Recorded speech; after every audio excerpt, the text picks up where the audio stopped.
Musica e cultura per sostenere le popolazioni bellunesi colpite dal maltempo di fine ottobre. Da Treviso parte il progetto La Mia Terra. Si tratta di 2 concerti, il primo il 23 marzo al Teatro Mario del Monaco a Treviso e sabato 10 agosto nel suggestivo Bosco degli Artisti a Falcade. Sapere che la Regione, gli amici della Pianura Veneta si stanno attivando e ci stanno aiutando in ogni modo è veramente una cosa che allarga il cuore e che ci fa essere consapevoli di avere anche tanti amici che ci vogliono bene e che ci aiutano a sostenerci.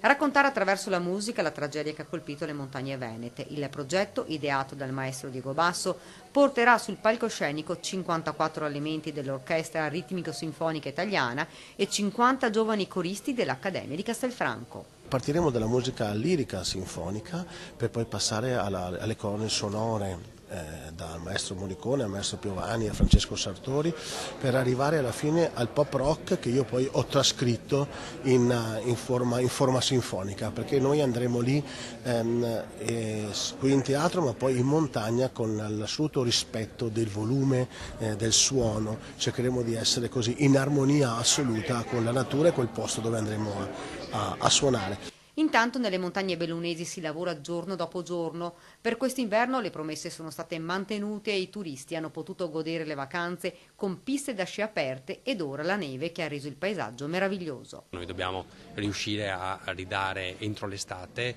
un territorio che sia bello, che vengano ripristinate tutte le strade silvopastorali, i sentieri turistici, per permettere appunto anche d'estate la fruizione da parte dei nostri turisti.